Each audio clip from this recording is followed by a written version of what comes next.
party, right from the start, when the UPND started the process of amending the constitution, we as a party were against it. We were against the process. Even before Bill 7 was crafted, we had several meetings with members of parliament of the Patriotic Front and some independent members of parliament. I want to inform your viewers, Mr. Piri, that in one of the meetings, I actually requested presidents of other opposition political parties just to come and sensitize our members of parliament. I had presidents such as Fred Membe, such as the State Council Chifumu Banda, State Council Sakwiba Sikota. I had President Ernest Mwansa. I had several presidents came along to meet our members of parliament. We discussed the matter.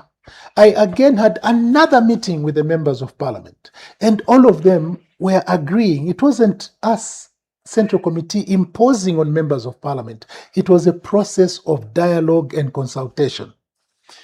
Now, when Bill 7 finally was crafted, two patriotic citizens, in the name of Celestine Mukandila and Munia Zulu, very patriotic young men, they realized that the constitution was about to be butchered through Bill 7. They went to the Constitutional Court and challenged the Constitutional Court on whether that process was constitutional.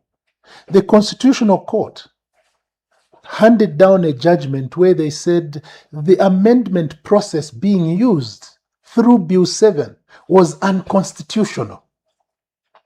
Okay? If you look at the Constitution and look at grounds on which a president can be impeached, one of the grounds is to abrogate the Constitution. So, once we got that judgment from the Constitutional Court, that this process, which was inspired and sponsored by President Hakainde, was declared unconstitutional, what we did was to immediately call all our members of parliament. We called them together, we had the judgment before us, and we asked them, colleagues, do you know the ramifications of this judgment? And a number of members of parliament agreed. They said, yes, this is an impeachable offense. We drew attention to the fact that the UPND MPs attempted to impeach President Michael Chilufya Sata, if you recall. They also attempted to impeach President Edgar Chagwa Lungu. All right? And members of parliament agreed. They said, even if we don't have the numbers to impeach President Hakainde, we want to demonstrate to the Zambian people that we members of parliament cannot watch the president abrogating the constitution and we lie down. No, we have to show the Zambian people that we are going to do what we sought to do. We took oath to defend the constitution. And if anyone breaches the constitutional provisions, members of parliament have a duty to call them to order. It is actually provided for in part 1 of the constitution that it is a duty of every citizen to defend the constitution. More so for our members of parliament.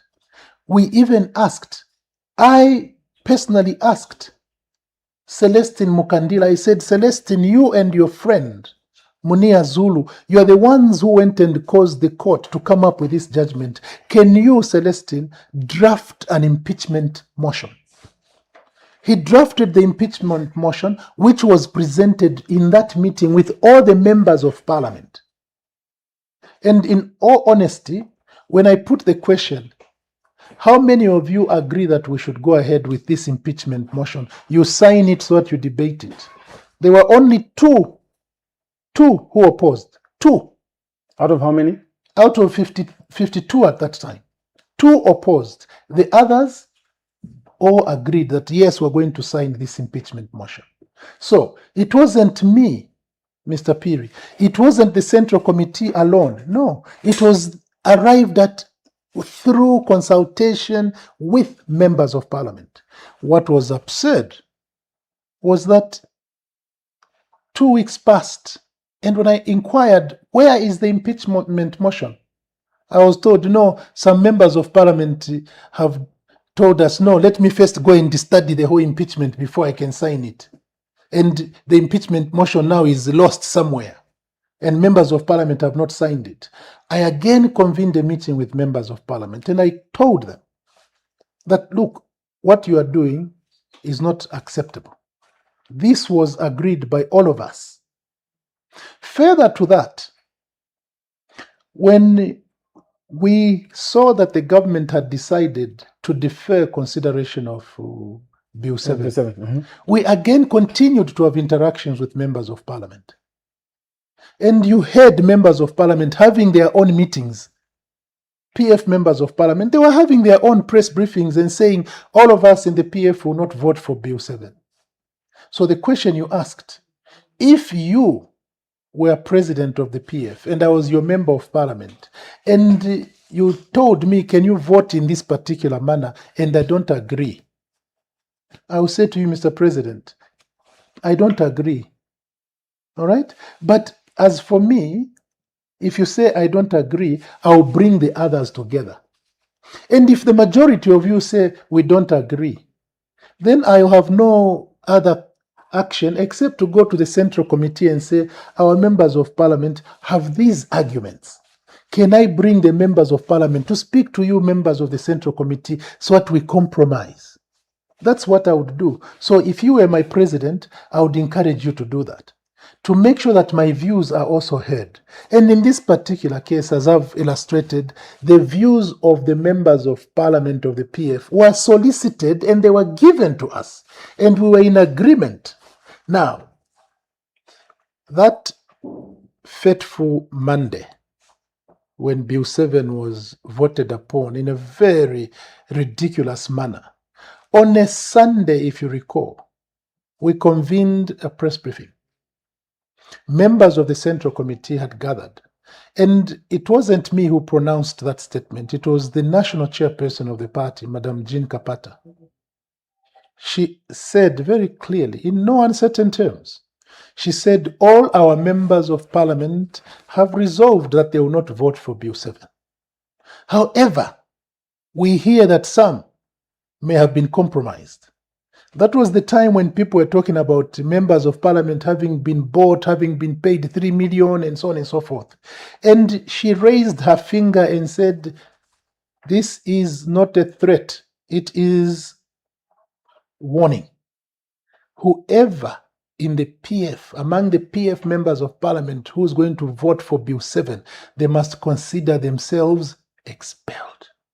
Now, that is in keeping both with the provisions of the party constitution and precedents. Okay? It is in keeping with the provisions of the constitution and precedents.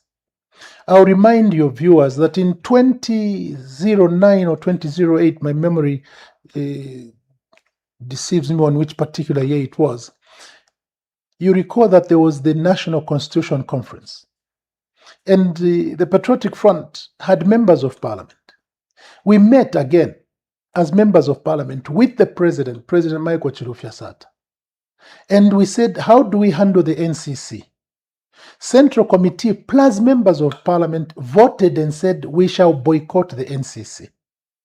There was a vote. And by the way, that vote was quite controversial, because I think that those against the NCC were only one person more than those in favor. But just because of that one extra vote against, the party was bound. All of us members of parliament were bound not to go and attend the NCC. Mr. Piri, there was money at the NCC. You saw my dear friend, the late Minister of Local Government, Member of Parliament for Solwezi. You saw him. You saw his picture in the then Post newspaper, Teta Mashimba. A picture of him was published in the Post newspaper, carrying loads of money like this from Parliament. There were millions paid to members of Parliament to participate in the NCC. Even us, members of the PF, we were broke, we needed money. But because we stood by the principle of collective responsibility, we decided we will not go to the NCC because we want to maintain the security and development of the Patriotic Front. Those who defied the instructions of the party, what happened to them? There was no disciplinary hearing made whatsoever. President Michael Sata invoked the provisions of Article 61J and said, you fellows who have gone to the NCC, you are risking the security of the party, and ejected them. So, both by precedence and also by the provisions of the Constitution, those members of Parliament who voted for Bill 7 must consider themselves expelled.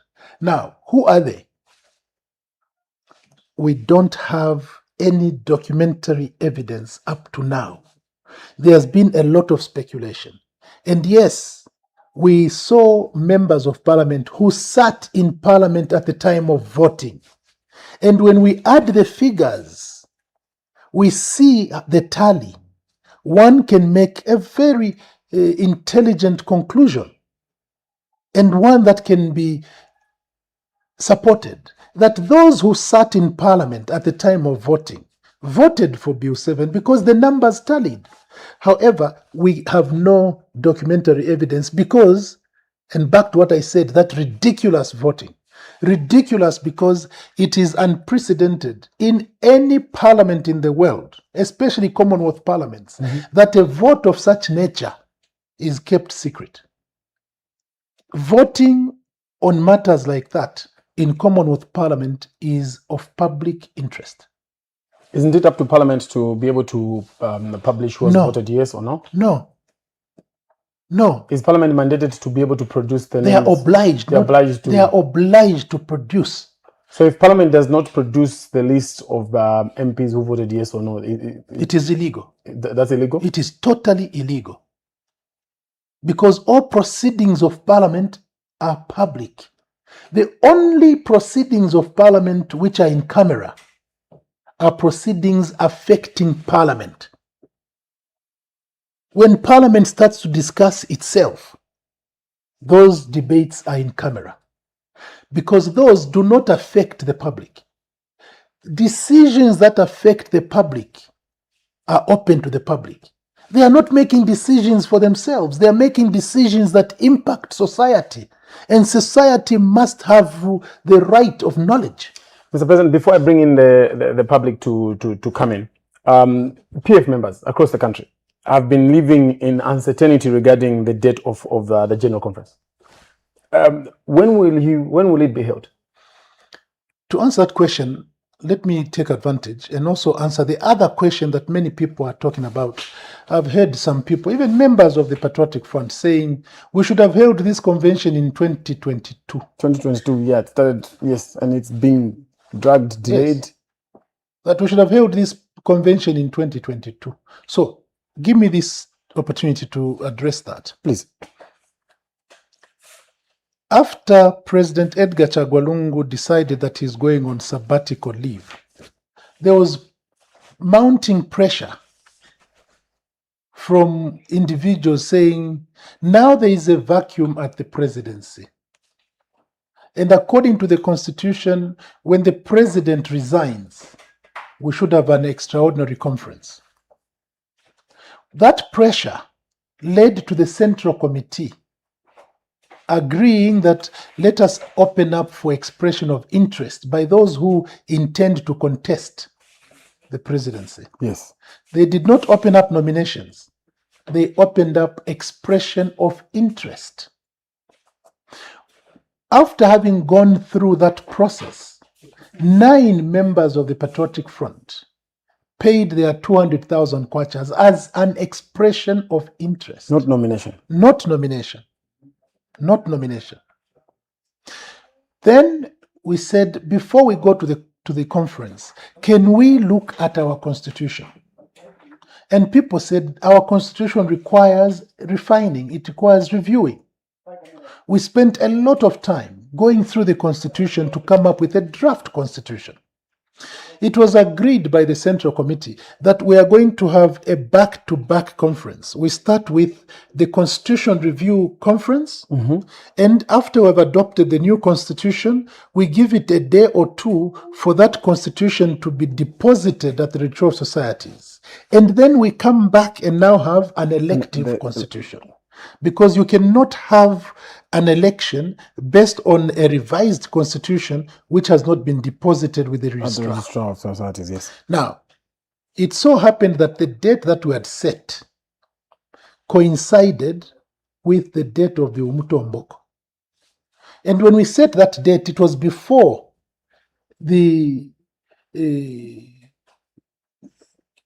Mwansabombwe chiefdom came up with the date of Umutomboko. Along the way, they came and announced that the date was such and such, which coincided with our date of conference. Further, it also coincided with a very important church visit for President Edgar Chagwa Lungu in Katete. Some leaders of the party actually came to my residence to alert me of this coincidence. By that time, the acting Secretary General was no other than Anthony Kasandwe.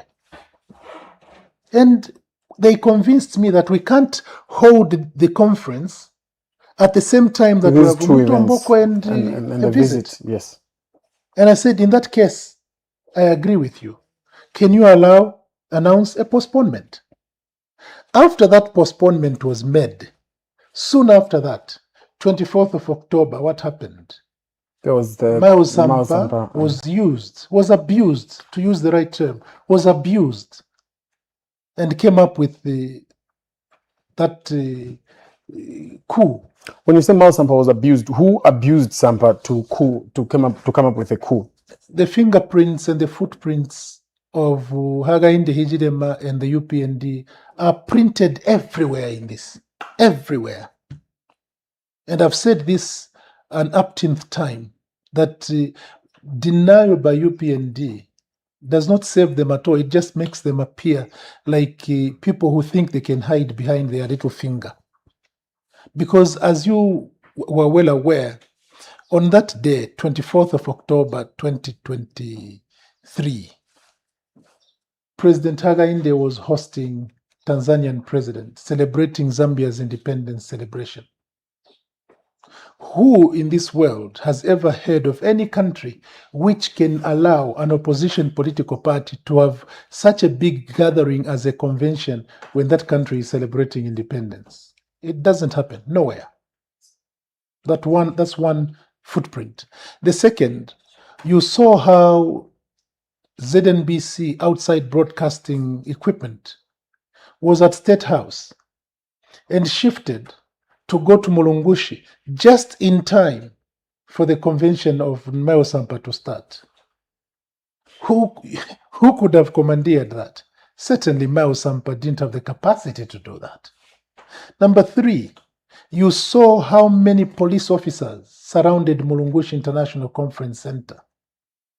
There were battalions upon battalions of police officers, armed police officers.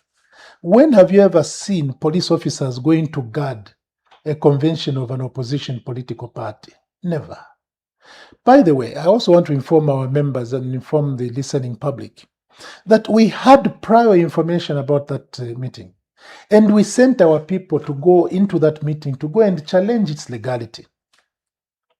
We were shocked that police at the gate of Mulungushi International Conference Center were the ones who were asking for credentials.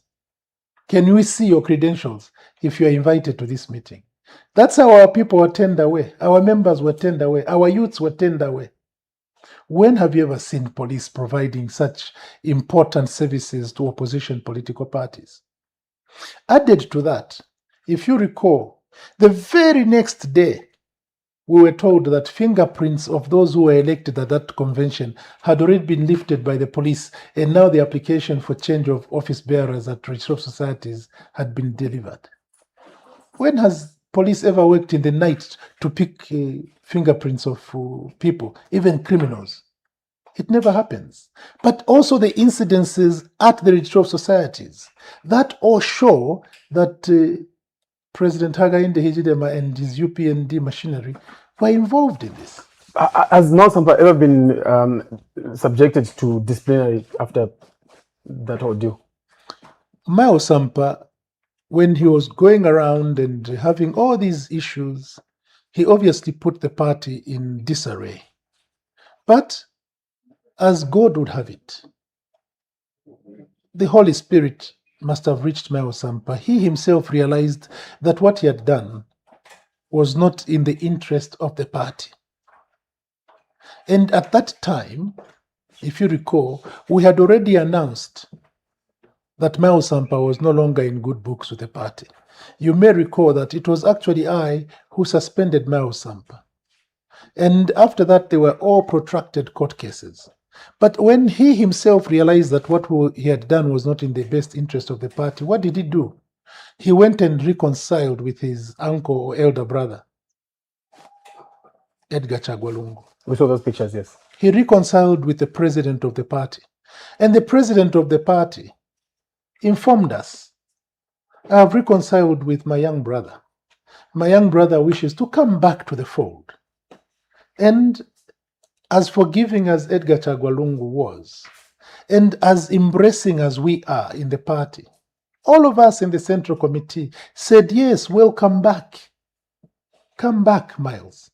So there was no reason for us, there was no cause for us to take any action because Miles Sampa showed remorse and wanted to be embraced, and we embraced him. And I'm glad that the remorse that Miles Sampa showed to us has been supported by his resilience and his willingness to contribute vigorously to the development of the party. Mr. President, producer says there's a caller. Okay, so you are able to use those numbers on the screen. Please, you can call us from wherever you are watching us from. If you have any contribution or question for the PF president, given Lubinda, who's actually here to have a question with you, to have a conversation with you. We'll be wrapping up shortly now as we wait for the questions. According to records at the Registrar of Societies, Honorable Robert Chavinga and his group are the legitimate office bearer of the PF. What is the legitimacy of your planned general conference? First things first, that is not necessarily accurate.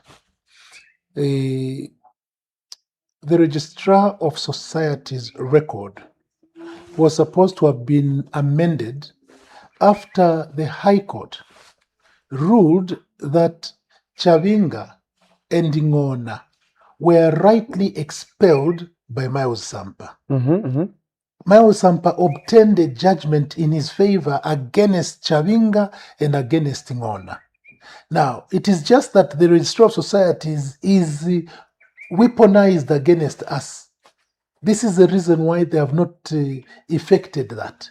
So the record is that the one who is actually president, legally president, according to the documents at the Registrar of Societies, is not Chavinga and Ngonga. It is Miles Sampa. Now, the question you have asked, very important question. The legality now has been because of two outstanding cases. The first outstanding case is the case of Mondubile and 8 other members of parliament versus Miles Sampa, Chavinga, and Ngona. That matter was heard recently. And you heard that the MPs were represented by Honorable Kampiongo, who argued the case on behalf of the party that the convention that was held by Miles Sampa on the 24th of October was illegal. The defendants are Miles Sampa, Chavinga, and Ngona. Miles Sampa, having reconciled with us, recused himself and said, no, I'm not going to comment on this matter. Me, I am now with the party. Yes. So it left 2 people to go and defend and argue that the convention was legal. Chavinga stayed away from that matter. He didn't testify. Ngona went and testified. And what did he say in testimony? I am not aware of whether the convention was legal or not. Me, I was only appointed by Sampa. And the court ruled that the two parties shall make their written submissions, and soon after that, the court shall make a determination. That's one matter that is holding us back. The second one is the injunction, the ex parte injunction that was obtained by Chavinga and Ngona in Kabwe. Why did they go to Kabwe? Your guess is as good as mine. Had they gone to Lusaka High Court, the registry in the Lusaka High Court would have said, but you guys, here is a judgment against you. So they went and chose Kabwe. In that matter also... What about when Chavinga says that he's going to report you to the police for masquerading as an illegal president? That's why I've said to him, he can go anywhere and report me. I have no problem. He can go anywhere and report me. Have a caller? Okay, let's just bring in the public. Hi there, good afternoon. Hello, good afternoon. Good afternoon, thank you. I can hear you. Can you hear me? Hello? Okay. They have cut. I think there's a caller here from I think it looks like from the US of A. Hi there, good afternoon. Hello, good morning. Good afternoon, thank you. You're Speaking with Moses. Come again? Hello. Come again, I can hear you. Speaking with Moses. You're speaking with Moses from within Lusaka. Oh, Moses, please go on and talk to President of the PF, given Lubinda. Good afternoon, Lubinda. Good afternoon, Moses. Yes, it's quite sad that we see the opposition for the first time in the history of Zambia in such a disorganized manner. And we all need to agree that all this confusion in the opposition was just brought by one man, and that man was Edgar Chagwalungu. Edgar Chagwalungu, in as much as we could talk about him, the good things that he did, he was a greedy man. So you only have 2 minutes, and you only have 2 minutes. Please hurry. Please be as quick as you can. This is the man who thought like leadership is all about himself. This is a man who could not appoint anyone as his successor. This is a man who came back to politics because Miles Sampa just fished him out. If Miles Sampa had not held that convention, this guy would have just been hiding in the name of retiring from politics, but he had the intention of coming back to politics. We thank God that Miles Sampa fished him out, and we thank God that now the PF party is in the hand of Chavinga. You guys, what you need to do is just work with Chavinga, let Chavinga appoint you the position that you could possibly have in the party. At the end of the day, you are just wasting your time. You have 5 seconds. Like you have 5 seconds. Like PF with Okay. Like thank you very much. Let's keep to time so that we can allow a lot of calls. Hi there. Good morning. Good afternoon. Hello. Good afternoon. Thank you. Hello.